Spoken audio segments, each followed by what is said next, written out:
नमस्कार दोस्तों, मैं सुनील कुमार आपका स्वागत करता हूं आपके अपने चैनल क्या ऐसा होता है। दोस्तों, सबसे पहले एक जरूरी सूचना, हमारे चैनल का उद्देश्य कभी भी किसी की भावनाओं को आहत करना और अंधविश्वास फैलाना नहीं है। इसीलिए आप हमारी वीडियो को, हमारे वाक्यों को निजी तौर पर ना लें। दोस्तों, आज फिर हम आपके सामने लेके आए एक नया टॉपिक जो कहीं ना कहीं हमारे समाज में फैला हुआ है। क्या टोने टोटके काम करते हैं? ये एक वैसा विषय है जिसके बारे में हर इंसान को कुछ ना कुछ शक रहता है, कुछ ना कुछ डाउट होता है। हमेशा कहीं पे भी अगर किसी इंसान के ऊपर कुछ ऐसी समस्याएं हैं, वो बीमारी दवाइयों से या फिर किसी भी तरह के उपचार से ठीक नहीं हो रही हैं, तो सबसे पहले इंसान के दिमाग में एक ही चीज आती है कि कहीं कोई टोना टोटका तो नहीं है। दोस्तों, तो चलो आज हम बात करते हैं टोने टोटके के ऊपर। वैसे कहीं ना कहीं ऐसी चीजें काफी बार सही भी साबित होती हैं। तो आज मैं आपके लिए एक ऐसा टोना टोटका बताने वाला हूं जो आपको रातों रात रंक से राजा बना देगा, गरीब से अमीर बना देगा। अगर आपका सपना करोड़पति बनने का है तो वो सपना भी आपका हमारे इस वीडियो के माध्यम से अवश्य सफल होगा। इस बात पर हमें पूरा विश्वास है। दोस्तों, तो वो काम क्या है, उस काम के बारे में बता रहा हूं। वो काम आपको 31 तारीख की रात को 12 बजे से पहले करना है और इसके सफल होने के अनुमान तब सबसे ज्यादा होंगे जब इस टोने टोटके को अगर कोई महिला, घर की महिला करती है तो उस महिला की सारी इच्छाएं पूरी होंगी। अगर आप 31 दिसंबर रात को 12 बजे से पहले इस कार्य को आप करती हैं तो सबसे पहले मैं आपको एक बात और बताना चाह रहा हूं। टोने टोटके में शक्तियां तो होती हैं, अन्यथा इतनी किताबें, काला जादू, बंगाली जादू और ऐसे जादू की किताबें नहीं होती। बड़ा इंद्रजाल, ऐसी भी काफी कुछ किताबें आपने देखी होंगी।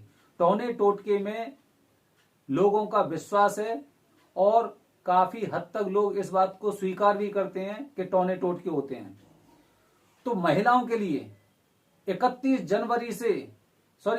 दिसंबर रात को 12 बजे से पहले क्या कार्य करना है, उसे बताने से पहले दोस्तों हमारी इस वीडियो को पूरा देखना, क्योंकि आपकी सफलता कहीं ना कहीं इस वीडियो में छुपी हुई है।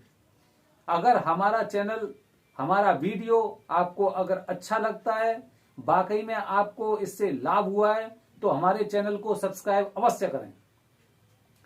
दोस्तों, महिलाओं को क्या काम करना है ये मैं अभी आपको थोड़ी देर में बताने वाला हूं, लेकिन उससे पहले मैं आपको एक विशेष जानकारी देने वाला हूं कि कभी भी जब पाठ पूजा होती है तो पाठ पूजा में बोला जाता है कि अपने देवताओं को याद करो, अपने देवताओं का स्मरण करो।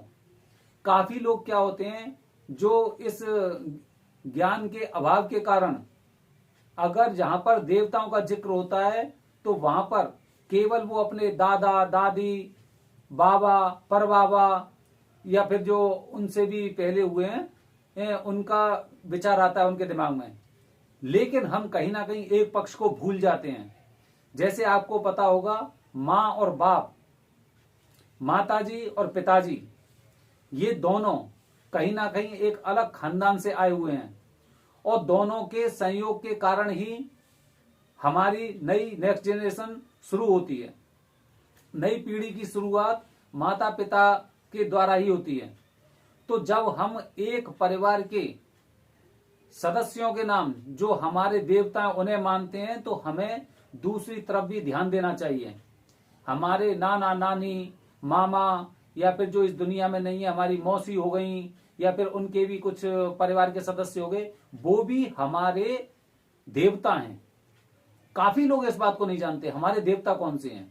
अगर किसी से पूजा जाए, किसी पाठ पूजा में, या फिर आप जैसे गंगा जी जाते हैं या फिर कहीं पर हवन या पाठ पूजा कराने जाते हैं, कोई भी ऐसा कार्यक्रम कराते हैं, तो सबसे पहले जब पंडित जी आपसे कहते हैं अपने देवताओं का ध्यान करिए, उनको नमस्कार करिए, तो सबसे पहले दिमाग में एक ही बात आती है कि हमारे दादा दादी बाबा और ये पर बाबा वही हमारे देवी देवता होते हैं। लेकिन हम ये बात भूल जाते हैं कि हमारे मातृ पक्ष के लोग भी, वो भी हमारे देवता हैं।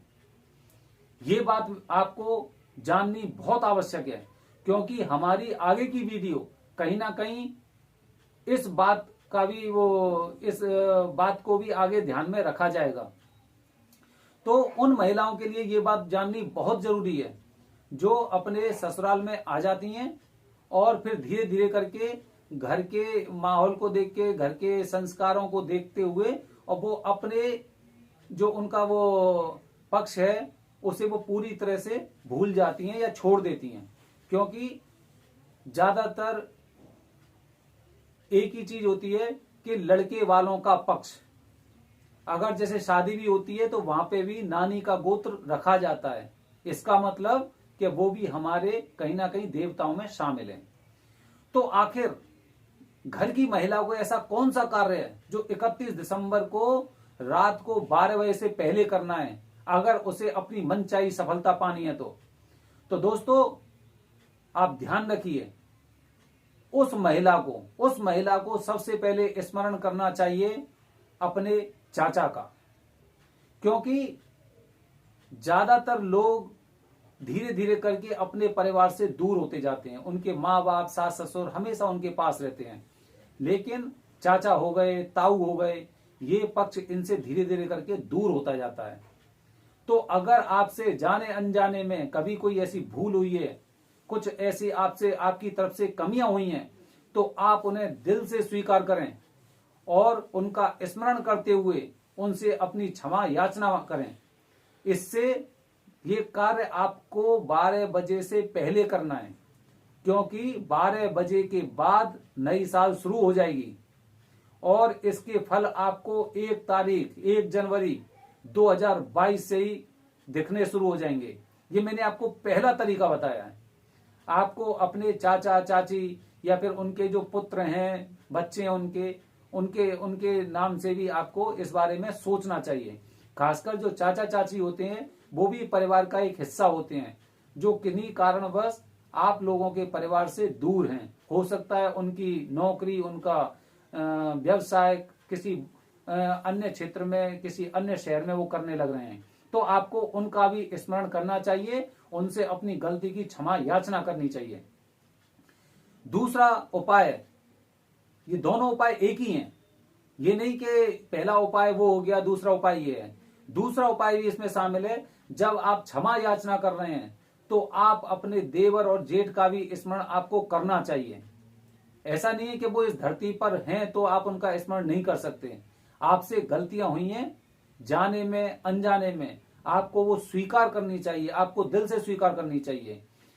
देवर भी आपके परिवार का सदस्य होता है और बहुत बड़ा सदस्य होता है, क्योंकि जो भाभी और देवर का रिश्ता शुरू से ही बहुत अच्छा और मजबूत रिश्ता रहा है। लेकिन किसी कारणवश, किसी नादानी में या फिर ज्ञान की कमी के कारण जो आपके संबंध आपके देवर से खराब हुए हैं, आपको उसके लिए क्षमा याचना करनी चाहिए। अगर आपके मन में किसी अच्छे उद्देश्य के लिए इच्छा है या फिर आप कुछ अच्छा चाह रहे हैं नई साल पर अगर आप कुछ अच्छा चाह रहे हैं तो आपको इन दो लोगों से दिल से माफी मांगनी चाहिए कि जो मुझसे गलतियां हुई हैं उन्हें आप क्षमा करें। अगर इस धरती पर हैं तो आप उन्हें किसी भी माध्यम से, चाहे वो फोन हो गया, व्हाट्सएप हो गया, उसके माध्यम से आप क्षमा याचना कर सकते हैं। अगर वो इस धरती पर नहीं है तो फिर आपको अपने दिल में सोचना चाहिए उनके बारे में और अपने पति से विचार विमर्श करने के बाद उनसे क्षमा याचना करनी चाहिए। देवता बड़े दयालु होते हैं, इसलिए भगवान से पहले उनका स्थान दिया गया है। देवता कभी भी अपने परिवार का बुरा नहीं चाहते हैं, वो हमेशा आप लोगों के साथ रहते हैं। इसीलिए देवताओं को कभी रुष्ट नहीं करना चाहिए और जो इस धरती पर हैं, अगर आपकी अज्ञानता के कारण आपसे अलग हैं, आपसे दूर हैं, या फिर आपसे उनका कोई गतिरोध है, तो उसके लिए भी आपको क्षमा याचना करनी चाहिए। आपने देखा होगा जैन धर्म में भी एक त्योहार आता है जब लोग जाने अनजाने में की गई गलतियों के लिए माफी मांगते हैं। माफी वाला दिन होता है वो, आप गूगल भी कर सकते हैं इस बात के लिए। तो क्षमा याचना शुरू से ही, बचपन से आपने किताबों में पढ़ा होगा, दया बड़न को चाहिए छोटन को अपराध। इसलिए बड़ों के अंदर दया और छोटों के अंदर माफी मांगने की हिम्मत होनी चाहिए। माफी मांगने से, क्षमा याचना करने से इंसान हमेशा बड़ा होता है, हमेशा महान बनता है, वो छोटा नहीं होता है।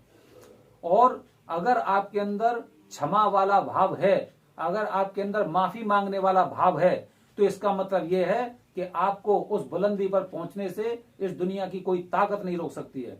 तो दोस्तों, 31 दिसंबर रात को 12 बजे से पहले अगर आप अपने सच्चे दिल से ये कार्य करेंगे तो आप अपनी इच्छा में 100% सफल होंगे।